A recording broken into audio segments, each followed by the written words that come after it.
Friends, smart education academy की आज की इस क्लास में आप सभी का स्वागत है। देखिए, पिछले कुछ समय से हम लोग जो पर्सपेक्टिव इन ज्योग्राफी है, यानी कि मानव भूगोल में जो अलग अलग विचारधाराएं हैं, उसको हम लोग डिस्कस कर रहे हैं। और अब देखिए, ये जो टॉपिक है ये समाप्त होने के करीब आ गया है। तो आज हम लोग जो उत्तर आधुनिकतावाद है या फिर भूगोल में जो पोस्ट मॉडर्निज्म है, इसको डिस्कस करेंगे। देखिए, थ्योरी के पार्ट पे जाने से पहले हम लोग एक क्वेश्चन को डिस्कस कर लेते हैं जो यूपी पीसीएस ने पूछा था 2020 में। क्वेश्चन है, उत्तर आधुनिकतावाद से आप क्या समझते हो। तो ये क्वेश्चन का जो हिस्सा है ये आपको आज की क्लास में क्लियर हो जाएगा। पोस्ट मॉडर्निज्म एक्चुअल में क्या है ये आपको क्लियर हो जाएगा। फिर पूछा, नारीवादी भूगोल के क्षेत्र में उत्तर आधुनिकतावाद की हाल की प्रवृत्तियों की विवेचना करिए। तो देखिए, ये जो नारीवादी भूगोल में उत्तर आधुनिकतावाद की प्रवृत्तियां हैं, इसको हम लोग नेक्स्ट क्लास में देखेंगे। इसके बाद जो क्लास आएगी उसमें हम लोग इस दूसरे पार्ट को देखेंगे। तो कुल मिलाकर के ये क्वेश्चन आपके सामने इसलिए रखा है जिससे आप समझ सकें कि पीसीएस में और आईएएस में यानी कि यूपीएससी में दोनों जगहों पर ये जो आपका पोस्ट मॉडर्निज्म का टॉपिक है ये इंपॉर्टेंट है। एक और बात है, देखिए, एक मैंने पोल डाला था जिसमें मैंने पूछा था आप लोगों से कि जो मानव भूगोल के वीडियोस हैं जो अभी हम लोग डिस्कस कर रहे हैं ये आप कौन सी भाषा में चाहते हैं। तो अधिकतम लोगों ने हिंदी को चुना है।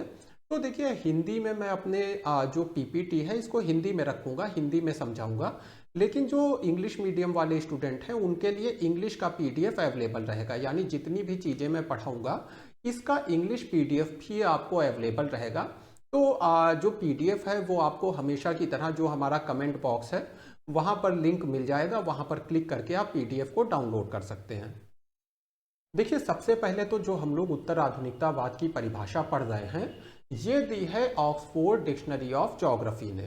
तो ये लोग क्या कहते हैं, ऑक्सफोर्ड डिक्शनरी ऑफ ज्योग्राफी क्या कहता है कि उत्तर आधुनिकतावाद एक फिलोसफिकल पर्सपेक्टिव है या एक दार्शनिक रुख है। तो एकदम क्लियर बात है, ये एक दर्शन है।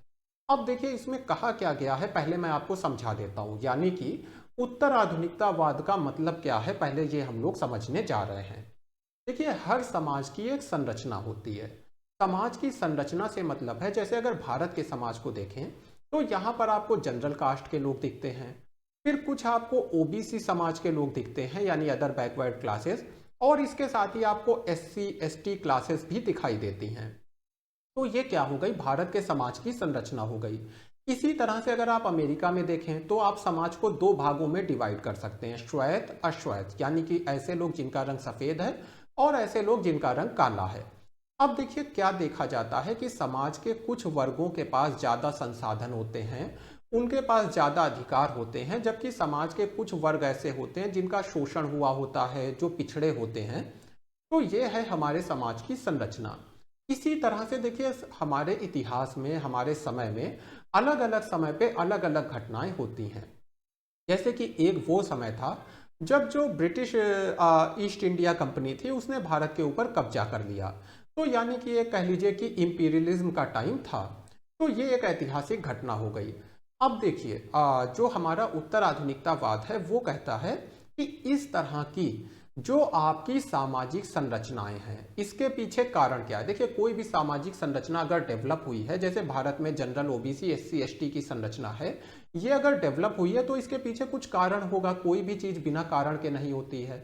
या फिर इतिहास में अगर कोई घटना हुई है तो उसके पीछे भी कुछ कारण होगा। जैसे अगर ब्रिटिश ईस्ट इंडिया कंपनी ने भारत पे अधिकार कर लिया तो इसके पीछे कुछ कारण होंगे।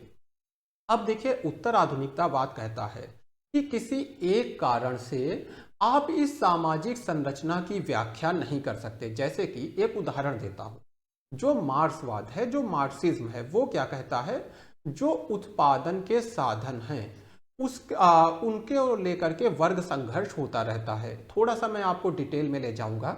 जैसे कि मान लीजिए खेती की भूमि है। अब क्या होता है, आपने देखा होगा कि भारत में जब आप इतिहास पढ़ते होंगे तो आपने देखा होगा कि जो खेती की भूमि है उसके ऊपर बड़े बड़े बड़े जमींदारों का कब्जा था, जो जनरल कैटेगरी से आते थे या कह लीजिए जो सामान्य वर्ग के लोग थे। और इन खेतों में काम करने वाले लोग कौन होते थे, एससी कास्ट के लोग होते थे, यानी शेड्यूल कास्ट के लोग होते थे, शेड्यूल ट्राइब के लोग होते थे। तो कुल मिलाकर के कुछ लोग ऐसे थे जिनका संसाधनों पे कब्जा था, और कुछ लोग ऐसे थे जो कह लीजिए संसाधन से वंचित थे। तो दो वर्ग बन गए, एक संसाधन संपन्न वर्ग और एक संसाधन से विहीन वर्ग। इन्हीं के बीच का जो संघर्ष है, इन दोनों वर्गों के बीच का जो संघर्ष है, उसको कहा गया वर्ग संघर्ष। तो जो कार्ल मार्क्स को मानने वाले लोग थे, जो मार्क्सिज्म को मानने वाले लोग थे, वो क्या कोशिश करते हैं, पूरे विश्व में जो भी घटनाएं हैं, पूरे विश्व की जितनी ऐतिहासिक घटनाएं हैं, जितनी अलग अलग सामाजिक संरचनाएं हैं, चाहे वो यूरोप की सामाजिक संरचना हो, चाहे भारत की सामाजिक संरचना हो, या फिर अमेरिका की संरचना हो, मार्क्सवादी लोग एक सिद्धांत से इन सभी चीजों की व्याख्या करने का प्रयास करते हैं। यानी वर्ग संघर्ष और ये जो संसाधनों पर अधिकार की पूरी इनकी फिलॉसफी है, इस फिलॉसफी के आधार पर ये विश्व की सभी इतिहास की घटनाओं की व्याख्या करने की कोशिश करते हैं, सभी सामाजिक संरचनाओं की व्याख्या करने की कोशिश करते हैं। उत्तर आधुनिकतावादी क्या कहते हैं कि ये अप्रोच बिल्कुल ही गलत है। यानी उत्तर आधुनिकतावादी जो हैं, इस अप्रोच को खारिज करते हैं। ये क्या कहते हैं कि जो भी इतिहास में घटनाएं हुई हैं, जो भी समाज की संरचना है, इसके बारे में आप कोई सार्वभौमिक कथन नहीं दे सकते। सार्वभौमिक कथन मतलब जो हर जगह लागू हो। जैसे मार्क्सवादी क्या कर रहे हैं, एक सिद्धांत बना दिया और उसको हर जगह लागू करने की कोशिश कर रहे हैं। उत्तर आधुनिकतावादी कहते हैं कि यह तरीका गलत है, ऐसा करना संभव नहीं है। और इसके पीछे ये कारण क्यों देते हैं, क्या देते हैं? देखिए, जाहिर सी बात है, अगर आप कुछ कहेंगे तो उसके पीछे लॉजिक देंगे। तो उत्तर आधुनिकतावादी कहते हैं कि हम जो कुछ भी देखते हैं, जो भी हम लोग एक्सप्रेस करते हैं यानी व्यक्त करते हैं, और जो भी हमारी व्याख्याएं हैं, उसके ऊपर हमारा लिंग कौन सा है, हम मेल हैं, फीमेल हैं, हमारा वर्ग कौन सा है, हमारी संस्कृति कैसी रही है, इन चीजों का प्रभाव रहता है। यानी जब आप इतिहास की किसी घटना को समझाने का प्रयास कर रहे हैं, तो आपका जो लिंग है, आपका जो वर्ग है, आपकी जो संस्कृति है, वो आपकी व्याख्या को प्रभावित करेगी। यानी आप इतिहास को किस तरह से देखते हैं, उसको ये लिंग, वर्ग और संस्कृति प्रभावित करेगा।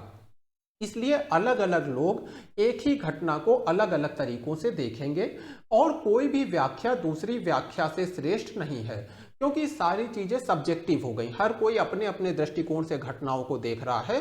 जैसे अगर हम लोग ब्रिटिश साम्राज्य की बात करें, तो उन लोगों को गर्व था, भारत को जीतने पर उन लोगों को गर्व था, जबकि भारतीयों के लिए कह लीजिए कि एक बहुत बड़ा सेटबैक था, बहुत बड़ा निराशा का कारण बना। बहुत सारे अकाल वगैरह भारत को झेलने पड़े इसकी वजह से। तो यानी अलग अलग जो समुदाय के लोग थे, अलग अलग देश के जो लोग थे, वो एक ही घटना को अलग अलग तरह से देख रहे थे। तो ऐसे में कोई एक तरीका, कोई एक सिद्धांत नहीं हो सकता है जो किसी घटना, सामाजिक संरचना की व्याख्या करे। ये उत्तर आधुनिकतावाद का मेन पॉइंट है। अगर आपने इसको समझ लिया है और इसकी अगर आप व्याख्या करके चले आते हैं, तो आप समझिए आपने अच्छे मार्क्स को सिक्योर कर लिया है। अब देखिए, अभी हम लोगों ने ब्रॉडर टर्म्स में समझा है कि उत्तर आधुनिकतावाद क्या है। अब हम शहरों के संबंध में उत्तर आधुनिकतावाद क्या है, भूगोल के संबंध में उत्तर आधुनिकतावाद क्या है, इन चीजों को डिटेल में देखते हैं। देखिए, जो आधुनिकतावाद यानी मॉडर्निज्म थी, उसका विरोध किया पोस्ट मॉडर्निज्म यानी उत्तर आधुनिकतावाद ने। तो उत्तर आधुनिकतावाद के समय के जो शहर हैं, यानी पोस्ट मॉडर्न युग के जो शहर हैं, वो जाहिर सी बात है जो मॉडर्न टाइम का आर्किटेक्चर है उसको फॉलो नहीं करेंगे। यानी मॉडर्न टाइम में जिस तरह का आर्किटेक्चर था, जिस तरह से शहरों को बनाया जा रहा था, वो सारे नियम पोस्ट मॉडर्न युग में ध्वस्त हो गए, या कह लीजिए वो नियम लागू होना बंद हो गए। तो यही यहाँ पर कहा जा रहा है कि जो एक पोस्ट मॉडर्न सिटी होता है, जो एक उत्तर आधुनिक शहर होता है, ये किसी व्यवस्था को फॉलो नहीं करता। यानी पुराने समय में जिस तरह से शहरों को डेवलप किया जाता था, जिस तरह की व्यवस्था थी, उसको उत्तर आधुनिक शहर फॉलो नहीं करता है, और ना किसी रेगुलेटेड पैटर्न को एक उत्तर आधुनिक शहर फॉलो करता है। और देखिए, अगर आप किसी पैटर्न को फॉलो नहीं करेंगे, एक सिंपल एग्जांपल समझिए, रोड पे चलने का एक पैटर्न है। एक तरफ से आने वाले लोग बाईं ओर चलते हैं, दूसरी तरफ से आने वाले लोग रोड के दूसरी तरफ चलते हैं। इसकी वजह से कोई एक्सीडेंट नहीं हो पाता है। अब अगर इस पैटर्न को आप फॉलो नहीं करेंगे तो रोड पर एक्सीडेंट होने लगेंगे। तो यहाँ पर क्या कहा जा रहा है कि हालांकि जो उत्तर आधुनिक शहर है वो किसी पुराने व्यवस्थित और विनियमित पैटर्न को फॉलो नहीं करते हैं, लेकिन इसके बाद भी शहर में एक हार्मनी है, एक सामंजस्य है और एक ऑर्डर है, यानी एक व्यवस्था है। यानी ऐसा नहीं है कि उत्तर आधुनिक शहर जो हैं वो अव्यवस्थित हैं, उनमें हार्मनी नहीं है। हालांकि ये पुराने नियमों को, पुराने पैटर्न्स को फॉलो नहीं करते हैं, लेकिन इसके बाद भी इनमें सामंजस्य और व्यवस्था है। अब देखिए आगे लॉस एंजल्स शहर का एक एग्जाम्पल दिया गया है। तो लॉस एंजल्स का शहर का जो एग्जाम्पल है इसको आने वाली स्लाइड्स में अभी हम लोग डिटेल में देखेंगे। तो कुल मिलाकर के जो उत्तर आधुनिक शहर है इसको दो दृष्टिकोणों के माध्यम से संबोधित किया गया है। एक तो पूरी तरह से नई शैली या शहरी परिदृश्य का उदय। तो जो शहर को लेकर के जो कह लीजिए शैली होती है, जो आर्किटेक्चर होता है, वो पूरी तरह से एक नया आर्किटेक्चर सामने आया। इसके साथ ही जो उत्तर आधुनिक युग के तर्क हैं वो भी चेंज हो गए, यानी कि जो लॉजिक हैं, जो कह लीजिए समाज की संरचना के पीछे कारण वगैरह हैं, वो भी चेंज हो गए। ये दो दृष्टिकोणों से उत्तर आधुनिक शहरों की व्याख्या की जाती है। अब देखिए रेल्फ का क्या मानना है। रेल्फ एक ज्योग्राफर हो गए। रेल्फ का मानना था कि देखिए ये जो चेंजेस आए हैं ये केवल वास्तुकला में चेंज नहीं आया, यानी केवल आर्किटेक्चर में या भवन किस तरह से बनाया जाएगा इसमें केवल चेंज नहीं आया, बल्कि चेंज आ गया अधिकारियों के दृष्टिकोण में भी। यानी पोस्ट मॉडर्न युग में जो एडमिनिस्ट्रेटर हैं, जो अधिकारी हैं, उनके दृष्टिकोण में भी चेंज आया। यानी वो शहर को किस तरह से देखते हैं, शहर का वास्तुशिल्प डिजाइन किस तरह का हो, शहरी जेंट्रिफिकेशन किस तरह का हो, पीढ़ियों में के आपस में संबंध किस तरह के हो, इन सारी चीजों को लेकर के जो एडमिनिस्ट्रेटर हैं उनके भी दृष्टिकोण में चेंजेस आ गए पोस्ट मॉडर्न युग में। इस बात को रेल्फ ने हम लोगों के सामने रखा। अच्छा देखिए पोस्ट मॉडर्न युग की एक विशेषता क्या है कि स्मारक और जो सांस्कृतिक विरासत है उनका संरक्षण किया जाता है। यानी उत्तर आधुनिक युग के जो शहरी डिजाइनिंग है इसमें क्या है, हमारे जो स्मारक हैं, जो सांस्कृतिक विरासत है उसका भी संरक्षण किया जाता है। देखिए जैसा हम लोगों ने पहले भी देखा है कि जो 20वीं शताब्दी के अंतिम दशक थे उस समय में जो पॉजिटिविस्ट ज्योग्राफर थे, यानी जो प्रत्यक्षवादी भूगोलवेता थे, इनकी बहुत ज़्यादा आलोचना की गई। इसके साथ ही जो स्पेशियल एनालिसिस से जुड़े हुए ज्योग्राफर्स थे, या कह लीजिए जिनका शोध करने के तरीके में स्पेशियल एनालिसिस मुख्य तरीका होता था, इन सभी ज्योग्राफर्स की भारी आलोचना हुई। इसके साथ ही देखिए कट्टरपंथी जो मार्क्सिस्ट ज्योग्राफर थे, कट्टरपंथी मतलब जो मार्क्सिज्म की फिलॉसफी को बहुत ज़्यादा डीपली फॉलो करते थे, इनकी भी आलोचना हुई। इनकी आलोचना क्यों हुई, शुरू में ही मैं आपको समझा चुका हूं कि जो एक मार्क्सिस्ट ज्योग्राफर होगा, जो एक मार्क्सवादी भूगोलवेता होगा, वो हर घटना की व्याख्या मार्क्सवाद के आधार पे करेगा। यानी वर्ग संघर्ष है, संसाधनों पे अधिकार है, इन चीजों के आधार पर मार्क्सवादी भूगोलवेता हर घटना की व्याख्या करेगा। तो इस चीज की भी आलोचना हुई। क्यों आलोचना हुई, ये कहा गया कि देखिए अलग अलग जो सामाजिक संरचनाएं बनती हैं उसमें लोगों के जो इंडिविजुअल संस्कृति है, यानी कि लोगों की जो संस्कृति है, विचारधारा है, इन चीजों का भी महत्व होता है। और जब आप केवल एक मार्क्सिज्म की जो कह लीजिए फिलॉसफी है, जब केवल इस फिलॉसफी के आधार पे आप पूरी की पूरी सामाजिक संरचना को डिफाइन करते हैं, तो लोगों की जो संस्कृति है, जो विचार है, उन चीजों की अनदेखी हो जाती है।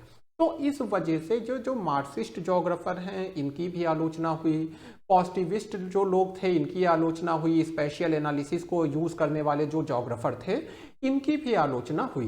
तो देखिए जो उत्तर आधुनिकतावादी लोग हैं वो लॉस एंजल्स को एक उदाहरण मानते हैं पोस्ट मॉडर्न सिटी का। यानी कि जो उत्तर आधुनिक शहर है उसका एक अच्छा एग्जाम्पल है आपका लॉस एंजल्स, जो आपके अमेरिका में है। तो अगर आप नेट वगैरह का एग्जाम देते रहते हैं, यूजीसी नेट का, तो आपके लिए ये एक इम्पॉर्टेंट फैक्ट है कि लॉस एंजल्स किसका एग्जाम्पल है, उत्तर आधुनिक शहर का एग्जाम्पल है। तो ये जो लॉस एंजल्स है इसके ऊपर नए सिरे से रिसर्च होने लगी कि यहाँ पर किस तरह से शहरीकरण हुआ है, शहरी लोगों का जीवन किस तरह का है। इस चीज के ऊपर पोस्ट मॉडर्न जो ज्योग्राफर्स थे उन्होंने रिसर्च की। तो यहाँ पर देखिए कहा गया कि जो पोस्ट मॉडर्न सिटी है, जो हमारा लॉस एंजल्स है, इसको समझने के लिए आप किसी एक सिद्धांत का उपयोग नहीं कर सकते हैं। यानी किसी एक विचारधारा के द्वारा या किसी एक सिंगल लॉजिक या तर्क के द्वारा आप लॉस एंजल्स शहर को नहीं समझ सकते हैं। क्यों नहीं समझ सकते हैं कि क्योंकि ये जो पोस्ट मॉडर्न अर्बनिज्म है, यानी कि ये जो नए तरह का शहर विकसित हुआ है, जो उत्तर आधुनिक शहर है, ये बहुत ही complex set of socio spatial identity से मिलकर बना है। थोड़ा सा इसको हिंदी में सरल करता हूँ। देखिए, ये कहा जा रहा है कि ये जो पोस्ट मॉडर्न सिटी है, जो उत्तर आधुनिक शहर है लॉस एंजिल्स, यहाँ पर जो सामाजिक स्थानिक पहचान है वो बहुत ज़्यादा जटिल है। यानी बहुत सारे जो सामाजिक स्थानिक कारक हैं, इन सभी के प्रभाव से, किसी एक कारक किसी एक कारण के प्रभाव से नहीं, बल्कि बहुत सारे सामाजिक स्थानिक कारकों के प्रभाव से, और वो भी बहुत सारे सामाजिक स्थानिक ऐसे कारक जो जटिल हैं, अपने आप में कॉम्प्लेक्स हैं, इनके प्रभाव से लॉस एंजिल्स शहर सामने आया है। तो लॉस एंजिल्स जो शहर है वो किसी भी मॉडर्न टाइम के, देखिए पोस्ट मॉडर्न टाइम क्या है, मॉडर्न टाइम का विरोध करता है। तो लॉस एंजिल्स शहर जो है वो मॉडर्न टाइम के यानी आधुनिक समय के किसी भी नियम, किसी भी मानक या किसी भी इंजीनियरिंग टेक्नोलॉजी को रिप्रेजेंट या प्रदर्शित नहीं करता है। एक बार इसको मैं आपको फिर से समझा देता हूं क्योंकि थोड़ा सा जटिल हो गया है। देखिए, पहली बात कही गई कि उत्तर आधुनिक शहर का उदाहरण हो गया लॉस एंजिल्स, जो अमेरिका में है। दूसरी बात कही गई कि लॉस एंजिल्स को अगर आप समझना चाहते हैं तो किसी एक लॉजिक का उपयोग करके नहीं समझ पाएंगे, किसी एक दृष्टिकोण का उपयोग करके नहीं समझ पाएंगे। क्यों नहीं समझ पाएंगे? क्योंकि जो लॉस एंजिल्स शहर है, यहाँ पर बहुत सारे जटिल सामाजिक स्थानिक कारक काम कर रहे हैं, और बहुत सारे इन कारकों के संयुक्त प्रभाव से, मिले जुले प्रभाव से लॉस एंजिल्स शहर सामने आया है। और लॉस एंजिल्स शहर जो है वो मॉडर्न टाइम के यानी आधुनिक समय के किसी भी नियम, किसी भी मानक या किसी भी इंजीनियरिंग टेक्नोलॉजी को फॉलो पूरी तरह से नहीं करता है। तो ये लॉस एंजिल्स शहर का एक एग्जाम्पल हो गया, जिसको आप लिखकर भी आ सकते हैं जब आपसे पोस्ट मॉडर्न युग के बारे में पूछा जाए। देखिए, शहर और इसके परिवर्तनों में रुचि के साथ ही भूगोलवेताओं ने नए युग के समाज में होने वाले व्यापक परिवर्तनों पे भी अनुसंधान किया कि समाज में क्या परिवर्तन हो रहे हैं, इस पे भी रिसर्च की, और आधुनिक युग के बाद के आगमन की परिकल्पना की। यानी कि इन्होंने माना कि जो मॉडर्न टाइम है उसके बाद का जो पोस्ट मॉडर्न टाइम है वो स्टार्ट हो गया है। आधुनिक काल या युग के बाद नए सांस्कृतिक तर्क और स्थान की अवधारणा इस युग की विशेषता है। तो यहाँ पर नए नए सांस्कृतिक तर्क आए, इसके साथ ही जो स्पेस है उसको भी महत्व दिया गया, टाइम और स्पेस को महत्व दिया गया। ये भी पोस्ट मॉडर्न टाइम की एक विशेषता है। अच्छा, देखिए, सी मिनका जो हैं, इन्होंने पोस्ट मॉडर्न ज्योग्राफी को किस तरह से परिभाषित किया है। तो सी मिनका कहते हैं कि देखिए, पोस्ट मॉडर्न जो ज्योग्राफी है ये कहती है, देखिए थोड़ा सा एग्जाम्पल से समझाता हूँ।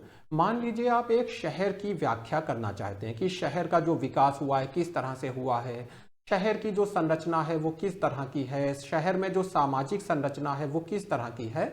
अगर आप इन चीज़ों की व्याख्या करना चाहते हैं तो कोई एक ऐसा सिंगुलर मैनिफेस्टेशन नहीं है, यानी कोई एक ऐसा छुपा हुआ रहस्य नहीं है जिसको आप समझ जाएंगे और पूरे के पूरे शहर की व्याख्या कर देंगे।